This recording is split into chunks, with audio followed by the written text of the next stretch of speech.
ආයුබෝවන් ඔබ එක්වන්නේ අද දරන මධ්‍යහන ප්‍රධාන ප්‍රවෘත්ති විකාශයත් සමගින් ප්‍රථමයෙන් අවධානය පුවත් සිරස්තල වෙත. අද ප්‍රදේශ කිහිපයකට මහවැසි රත්නපුරේ නායාමකින් පුද්ගලයෙකු මිය යයි. තරුණියක් අතුරුදන්. ගංගා රැසක් පිටාර ගලයි. කොවිඩ් තුන්වන රැල්ලේ මරණ දහසක්. ආසාදිතයින් ලක්ෂයක්. ඊයේත් වැඩිම ආසාදිතයින් ගම්පහි. රජයේ රස පරීක්ෂක ගිනිගත් නැව නිරීක්ෂණය කරයි. නැව සමාගම් ප්‍රධානියා ශ්‍රී ලංකාවාසීන්ගෙන් සමාවිල්ලයි. චන්දිමාල්ගේ උපන්දින සාදයට එක්වූ තවත් 6ක් අත්අඩංගුවට. ඇමරිකාව එන්නත් මාත්‍රා මිලියන 25ක් ලෝපුරා බෙදා හැරීමට සූදානම්. ශ්‍රී ලංකාවටත් කොටසක්.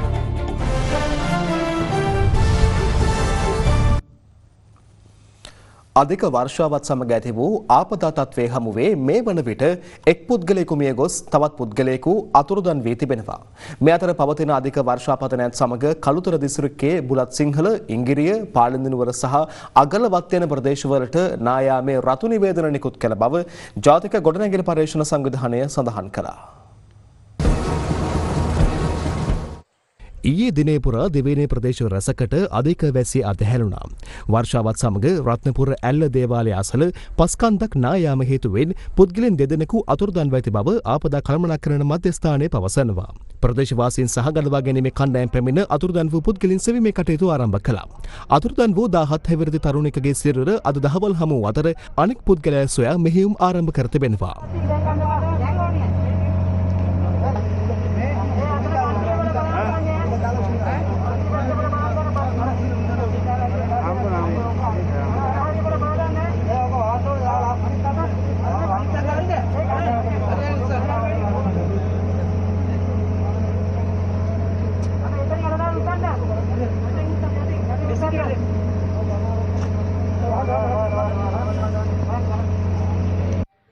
මේ අතර මහවැව කළුපිටිය ඔයේ පැතිබැම්ම ගිලා බැසීම හේතුවෙන් ජලපහරට හසුව වයස අවුරුදු 10ක පිරිමි දරුවෙකු අතුරුදන්ව තිබෙනවා.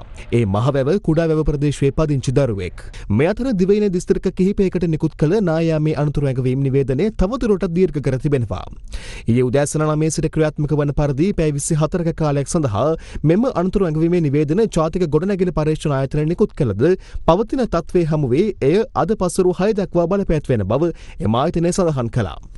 එමෙන්ම කළුතර දිස්ත්‍රික්කයේ බුලත් සිංහල, ඉංගිරිය, පාලින්දිනුවර සහ අගලවත් යන ප්‍රදේශවලට නායාමේ රතු නිවේදන නිකුත් කර තිබෙනවා. නායාමේ අනතුරු ඇඟවීම් කොළඹ, ගාල්ල, කළුතර, කෑගල්ල, මාතර සහ රත්නපුරන් දිස්ත්‍රික්ක සඳහා බලපැවැත්වෙනවා. පවතින අධික වර්ෂාව හේතුවෙන් කැලණි, කළු සහ ගින් යන ගංගා සහ අත්තනගලු ඔය පිටාර මට්ටමට පැමිණ ඇති බව ආපදා කළමනාකරණ මධ්‍යස්ථානය ප්‍රකාශ කළා. ඒ හේතුවෙන් එම ගංගා ආශ්‍රිතව පහත් බිම්වල වෙසෙන ජනතාව අවධානයෙන් පසුවන ලෙස එම මධ්‍යස්ථානය නිවේදනය කරනවා.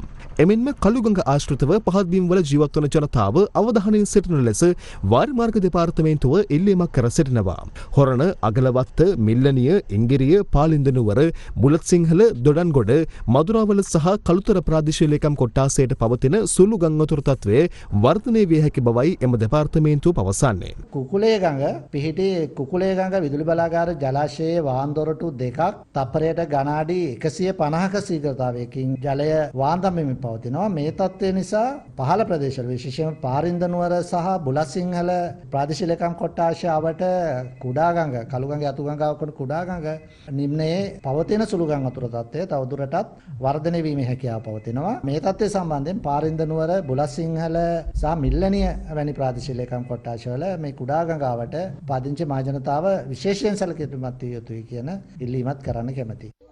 අත්තනගලු ඔය පිටාර ගැලීම හේතුවෙන් ගම්පහ ජලයෙන් යටවී තිබූ විලබඩ පාර ප්‍රදේශයේ නිවසක කොටුව සිටි පුද්ගලයන් සිව් දෙනෙකු බේරා ගැනීමට ගම්පහ මහනගර සභාවේ ගිනි නිවීමේ ඒකකයේ නිලධාරීන් කටයුතු කළේ මේ අයුරින්.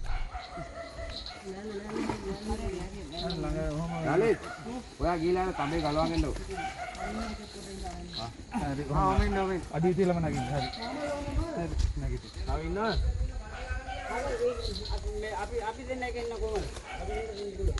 මේ අතර පවතින වර්ෂාව හේතුවෙන් කළුතර දිස්ත්‍රික්කයේ ප්‍රදේශ කිහිපයක් ජලයෙන් යට වී තිබෙනවා. දින දෙකක් පුරා ඇදහැරෙන අධික වර්ෂාපතනයත් සමග මේ වන විට හොරණ, ඉංගිරිය ඇතුළු ප්‍රදේශ රැසක පහත් බිම් රැසක් ජලයෙන් යට වෙලා තියෙනවා. මේ වන විට මේ වැලිකල ප්‍රදේශයේ නිවාස රැසක්ම ජලයට යට වී තියෙන ආකාරය අපිට දැක බලා ගැනීමට හැකියාව ලැබෙනවා. පොකුණු විට වැලිකල හරහා ලබුගම ප්‍රදේශයට යන ගමන් කරන මාර්ගය ජලයෙන් යට වීම නිසා ගමනාගමන කටයුතු වෙන හිට තිබෙනවා. ඊට අමතරව බුලත්සිංහල ප්‍රදේශයේ බුලත්සිංහල මෝල්කා ප්‍රධාන මාර්ගය, බුලත්සිංහල දියකඩු හරහා කළුතර ප්‍රධාන මාර්ගය අතුළු මාර්ග රැසක් මේ වන විට ජලයෙන් යට වී තිබෙනවා. දින දෙකක් පුරා ඇදහැරෙන අධික වර්ෂාව හේතුවෙන් පාදුක්ක නගරය ආසන්නෙන් ගලා බසින පුස් ඇලි ඔය පිටාර ගැලීම හේතුවෙන් පාදුක්ක ප්‍රාදේශීය ලේකම් කොට්ටාසේ නිවාස 70ක් පමණ ජලයෙන් යට වී තිබෙනවා.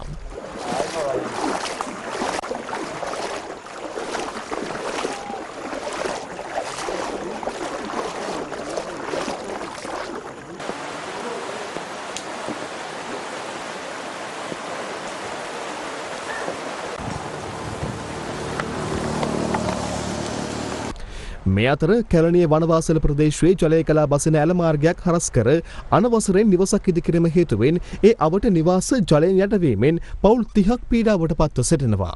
අනතුරුව ප්‍රදේශවාසීන් පැමිණ එම ඇල මාර්ගය පුළුල් කිරීමට පියවර ගත්තේ මේ අයුරින්.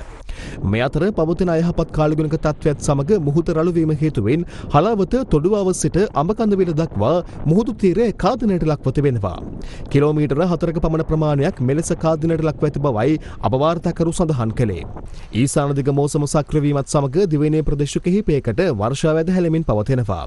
අද උදෑසන 8න් අවසන් වූ පැය 24ක කාලය තුළ වැඩිම වර්ෂාපතනයක් ඇහැලියගොඩ ප්‍රදේශයට ලැබී ඇති අතර එය මිලිමීටර් 247ක් ලෙස වාර්තා වුණා. මීට අමතරව ඉංගිරිය, කටුනායක, හොරණ, මිනුවන්ගොඩ, බණ්ඩාරකම සහ යක්කල ප්‍රදේශවලටද ඊගේ වැඩි වර්ෂාපතනයක් වාර්තා වුණා. මේ අතර බස්නාහිර, සබරගමුව සහ මධ්‍යම පළාත්වලත්, ගාල්ල සහ මහතර දිස්ත්‍රික්කවලත් ප්‍රදේශ රැසකට අද දිනේ මිලිමීටර 150ක්ම වූ තද වැසි ඇති විය හැකි බව කාලගුණ විද්‍යා දෙපාර්තමේන්තුව පවසනවා. මේකට ප්‍රධාන හේතු කීපයක් තියෙනවා. එකක් තමයි බස්නාහිර වෙරළබඩ තීරයට ඔබ්බෙන් තියෙන ක්‍රියාකාරී වලාකුළු පද්ධතිය. ඊට අමතරව තියෙනවා දිවයිනේ තිරිකුණාමලයට ආසන්න පහළ වායු ගොලයේ තියෙනවා කැළඹෙන ස්වභාවය. එතකොට මේ කරුණු සියල්ලම හේතු කොටගෙන තවදුරටත් මේ වර්ෂාපතනය අපි අපේක්ෂා කරනවා ඉදිරි දින කිහිපය තුල. තවත් කොවිඩ් ආසාදිත මරණ 42ක් මෙරටින් වාර්තා වන බව සෞඛ්‍ය සේවා අධ්‍යක්ෂ ජනරාල්වරයා ඊයේ නිවේදනය කළා. ඒ සමග මෙරට සමස්ත කොවිඩ් මරණ සංඛ්‍යාව 1600 සීමාව ඉක්මවා ගියා. එමෙන්ම අඛණ්ඩව දෙවන දිනටත් දෛනිකව වාර්තා වන කොවිඩ් ආසාදිතයින් ගණන ඊයේ 3000 ඉක්මවා තිබුණා.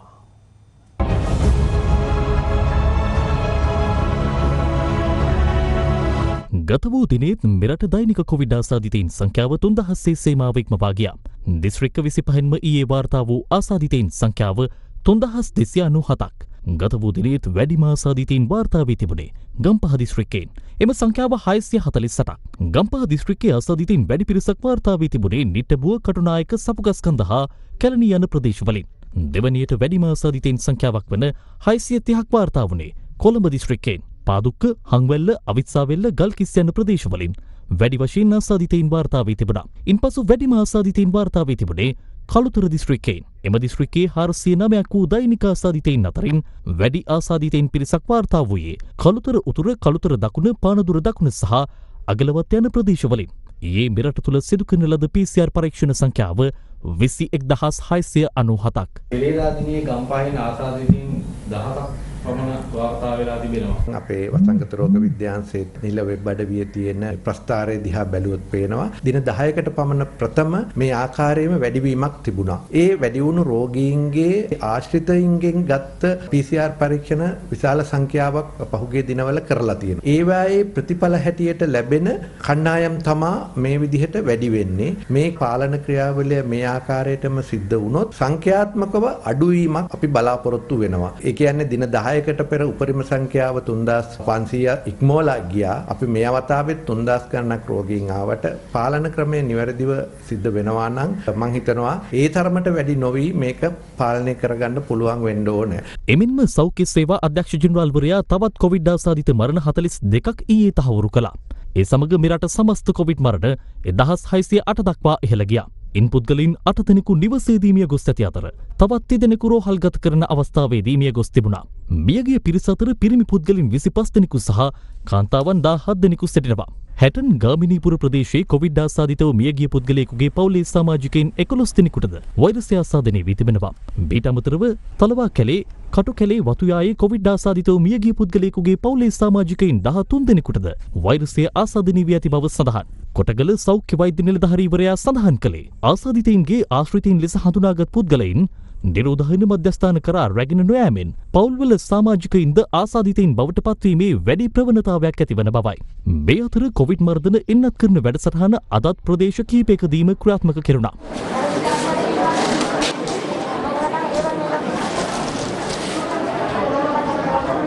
කොවිෂීල්ඩ් එන්නතේ දෙවන මාත්‍රාව ඊයේ 795 දෙනෙකුට ලබා දී ඇති අතර එම එන්නතේ දෙවන මාත්‍රාව මේ දක්වා ලබාගෙන ඇති සමස්ත පුද්ගලයින් සංඛ්‍යාව 3,50,958ක්.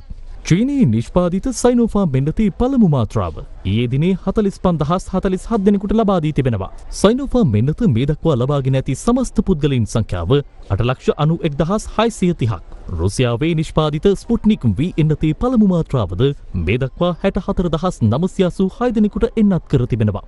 වසංගත රෝග විද්‍යාංශය සඳහන් කළේ ස්පුට්නික් V එන්නතේ මාත්‍රාව ඊයේ 2,283 දෙනෙකුට එන්නත් කළ බවයි. ඒ අනුව කොවිඩ් මර්ධන එන්නත එක් මාත්‍රාවක් හෝ ලබාගත් සමස්ත පුද්ගලයින් ගණන 18,81,858 දක්වා ඉහළ ගොස් තිබෙනවා. ජූනි මාසයේ අවසන් වන විට එන්නත් මාත්‍රා මිලියන 25ක් බෙදා හැරීමේ අමරිකා එක්සත් ජනපදයේ ගෝලීය වැඩසටහනේ පළමු වටේ සඳහා ශ්‍රී ලංකාවද තෝරාගෙන තිබෙනවා. ඒ අනුව අදාළ එන්නත් වලින් කොටසක් මේ මාස අවසානයේ වන විට බෙරටට ලැබෙනු ඇති බවට විශ්වාසය පළ කරන බවයි රාජ්‍ය අමාත්‍ය මහාචාර්ය චන්න ජයසුමන මහතා සඳහන් කළේ. හැබැයි මේ වනතෙක් අපිට දැනුම් දීලා නැහැ කුමන එන්නත් වර්ගය මොන ප්‍රමාණයක් අපේ රටට ලැබෙනවද කියලා. කෙසේ නමුත් අපි විශේෂ ඉල්ලීමක් කරලා තියෙනවා ඇමරිකා එක්සත් ජනපදයෙන් දැනට දෙවන මාත්‍රාව ලබා දීම සඳහා අපට මදිපාඩුවක් තියෙන ඔක්ස්ෆර්ඩ් ඇස්ට්‍රාසෙනිකා වර්ගයේ අපේ රටට ලබා දෙන්න කියලා යන අපි බලාපොරොත්තු වෙනවා. ඇමරිකා එක්සත් ජනපදයේ ඒ සම්බන්ධයෙන් අපිට විශේෂ අනුග්‍රහයක් දක්වලා ඇස්ට්‍රාසෙනිකා එන්නත් ලබා දෙන්න කටයුතු කරයි කියලා මේ වැඩපිළිවෙල යටතේ. මෙරට සමස්ත කොවිඩ් ආසාදිතයින් සංඛ්‍යාව මේ වන විට 1,95,844 දෙනෙකු දක්වා ඉහළ ගොස් තිබෙනවා. ප්‍රතිකාර සහ නිරෝධායන කාල සීමාව අවසන් කළ සංඛ්‍යාව 1,62,397ක්. තවදුරටත් කොවිඩ් ආසාදිත පුද්ගලයින් 31,839 දෙනෙකු ප්‍රතිකාර ලබනවා. පනවා ඇති සංචරණ සීමා හේතුවෙන් කොළඹ නගරයට ඇතුළු වීමට අවසර හිමිවන්නේ අත්‍යවශ්‍ය සේවා සඳහා පැමිණෙන පුද්ගලයින් රැගත් රථවාහන සඳහා පමණයි. එම සියලු රථවාහන ස්ථාන කිහිපයකදීම විධිමත්ව පරීක්ෂා කිරීමට සහ ගණනය කිරීමට පොලිසිය හඳුන්වා දුන් ස්ටිකර් ක්‍රමය අද දිනේත් ක්‍රියාත්මක වුණා.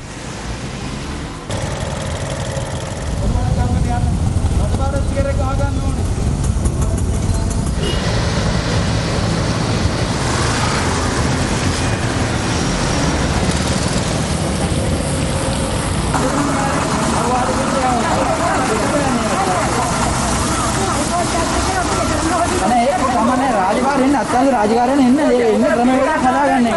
ෆෝන් එකක් ටිකද මොකද්ද කියන්නේ කියලා බස් එකයි දෙකන. එහෙනම් ඔයා මේක ජාතිකරෝල නැත්නම් පොදු සේවා කියලා ගන්න. පොදු සේවා දුවන්න දිනන්නේ කොහොමද? ජාතිකරෝලයි කියලා බෝඩ් දාලා ජාතිකරෝලට ස්ටාෆ් එක කරා යනවනම් ඒ ස්ටාෆ් විතරයි මේ බස් එකේ ඉන්නවා. ඔයාලා තේරුම් ගන්න මල්ලි. මොකද කියන්නේ පොතක් අරගෙන ඔයාලා ගරන් දැන් මේක විවිධාකාර කට්ටිය ඉන්නනේ බස් එක ඇතුලේ. එයාපෝට් එකේ ඉන්නවා, ආර්මි එකේ ඉන්නවා, ප්‍රයිවට් හොස්පිටල් එකේ ඉන්නවා, උසාවියේ ඉන්නවා. ඒක ජාතිකරෝල ඉන්නවා. ඒක ඔය දෙන් රීදුරු මහත්තයාගේ කොන්දොස්තර මහත්තයා වගකීම මේක අනිවාර්යෙන් ඉටු කරන්න. කරුණාකරලා දැන් යන්න. ඔව් ඉතින් අපේ සර්ජින් හරි ස්ටාමිස්කින් හරි ඕන කතා කරලා මේකට ඉස්කෝලක් හොයාගන්න. නැත්නම් අපිටත් මෙතනේ අපි ආවෙන පොත අපිට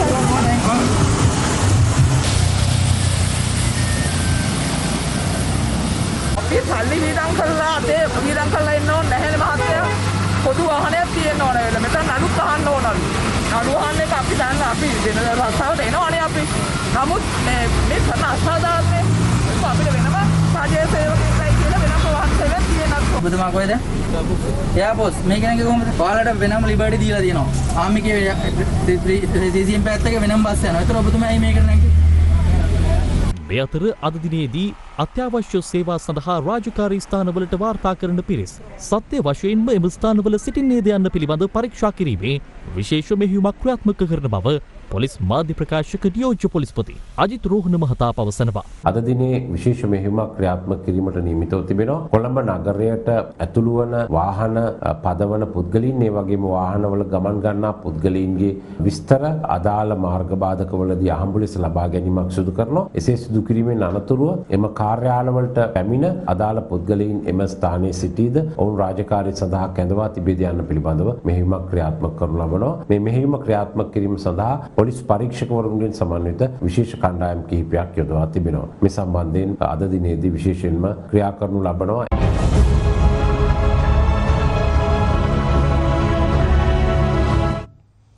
කොළඹ වරායට ආසන්න මුහුදේදී ගිනි ගැනීමට ලක් වූ MV එක්ස්ප්‍රස් පර්ල් නෞකාව අද රජයේ රස පරීක්ෂකගේ පරීක්ෂාවට ලක් වුණා. රජයේ රස පරීක්ෂකවරයා අද පෙරවරුවේ නැවට ඇතුළු වූයේ අපරාධ පරීක්ෂණ දෙපාර්තමේන්තුව නිලධාරීන්ද සමගින්. මේ අතර නෞකාවේ ඇති වූ ගින්න සම්බන්ධයෙන් අපරාධ පරීක්ෂණ දෙපාර්තමේන්තුව නැවේ කපිතාන්වරයා ඇතුළු පුද්ගලයන් 13 දෙනෙකුගෙන් ප්‍රකාශ සටහන් කරගෙන තිබෙනවා. MV එක්ස්ප්‍රස් පර්ල් නෞකාව මුහුදුබත් වීමේ අවධානමක් මතුවීම හේතුවෙන් ඒ ගැඹුරු මුහුද දෙසට ඇදගෙන යාම ආරම්භ කළත් ඒ ගෙන යා හැකි වූයේ මීටර් 500ක දුරකට පමණයි. නැවේ පිටුපස කොටස මුහුදු ජලයෙන් යටවීම නිසා එම උත්සාහය අත්හැර දැමුණා. මේ වන විට නැවේ පිටුපස කොටස මීටර් 22ක් පමණ ගැඹුරින් ඇති මුහුදු පතුලේ ගැටී පවතිනවා.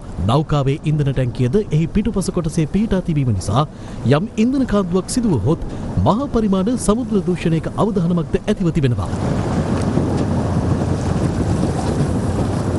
ඒ අනුව නෞකාවේ ඉන්ධන කාන්දුවක් සිදුවන්නේද සහ වෙනත් හානි සිදුව ඇද්දැයි සොයා බැලීම සඳහා නාවික හමුදා කිමිදුම් කණ්ඩායමක් සෝදිසි මෙහෙයුම් ආරම්භ කර තිබෙනවා.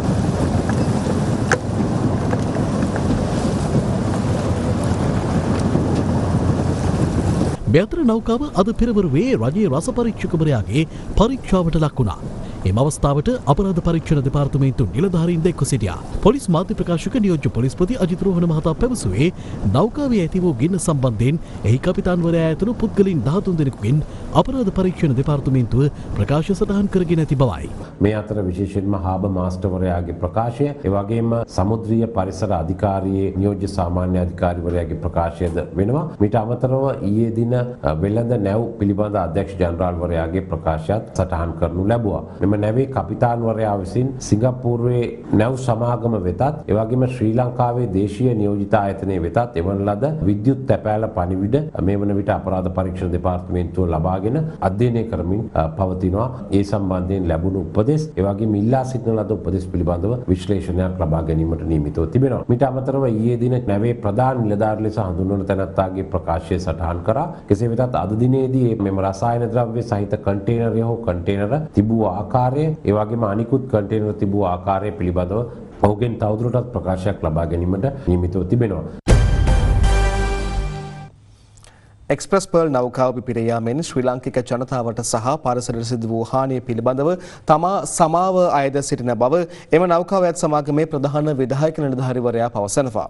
විදේශ නාලිකාවක් සමග පැවති සම්මුඛ සාකච්ඡාවකට එක්වමින් ඔහු මේ බව සඳහන් කළා. First of all, I'd like to express my deep regrets and apologies to the Sri Lankan people for the harm this incident has caused both to their livelihood and to the environment of Sri Lanka. How much could this cost you?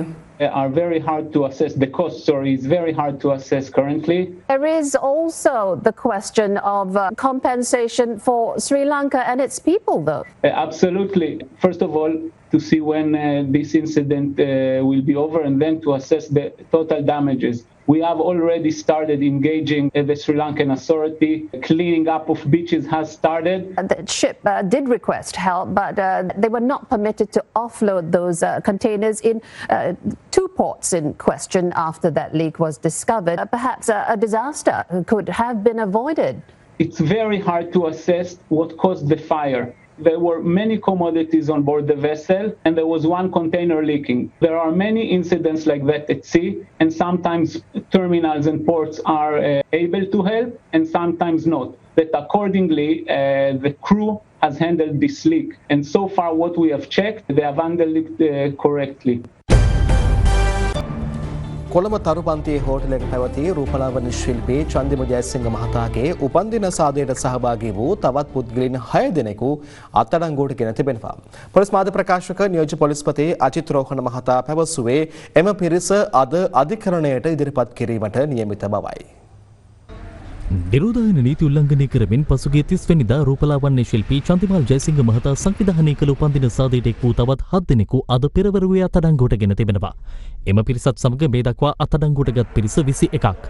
Police මාධ්‍ය ප්‍රකාශක නියෝජ්‍ය පොලිස්පති අජිත් රෝහණ මහතා පැවසුවේ සාදයට සහභාගී වූ තවත් එක් පුද්ගලයෙකු පොලිසිය මගහරමින් සිටින බවයි. අද දින අත්අඩංගුවටගත් පිරිස අධිකරණයට ඉදිරිපත් කිරීමට නියමිතව තිබෙනවා.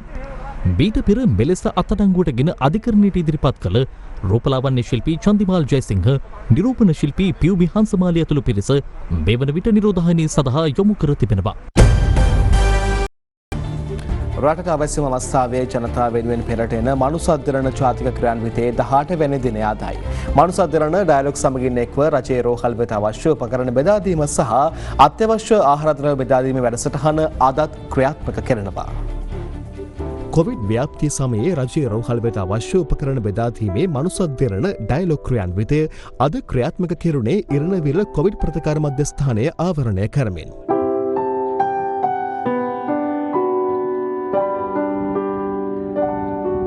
අද දිනේ අපිට මනුසද්දරණ ඩයලොග් ආයතන එකතු වෙලා කොවිඩ් රෝගී සත්කාර වෙනුවෙන් විශාල භාණ්ඩ තොගයක් පරිත්‍යාග වශයෙන් හම්බුණා. පළවෙනි කොවිඩ් වසංගතයේ සමයේත් මේ වගේම අපිට උදව් කරා. අප ආයතනයේ අධ්‍යක්ෂකතුමා හා සීලුම කාර්ය මණ්ඩල වෙනුවෙන් මෙම ආයතනවලට හා මේ සඳහා උපකාර කළ සීලුම දෙනාට මාගේ ස්තුතිය පිරිනමනවා. මේ අතර දිවයින පුරා ක්‍රියාත්මක සංචලන සීමා හේතුවෙන් අපහසුතාවයට පත්ව සිටින ජනතාවට උපකාර කෙරෙන මනුසද්දරණ ක්‍රියාන්විතය මේ වන විට සාර්ථකව ක්‍රියාත්මක වන අතර විහාරස්ථාන සහ දේවස්ථාන වෙත වේලි ආහාර ද්‍රව්‍ය අඩංගු පාර්සල් බෙදා දීම අදත් සිදු කෙරුණා. මනුසද්දරණ ඩයලොග් ආයතනයත් සමග එක්ව මෙම විශේෂ සහන ක්‍රියාන්විතය ඉදිරියටත් සිදු කිරීමට නියමිතයි.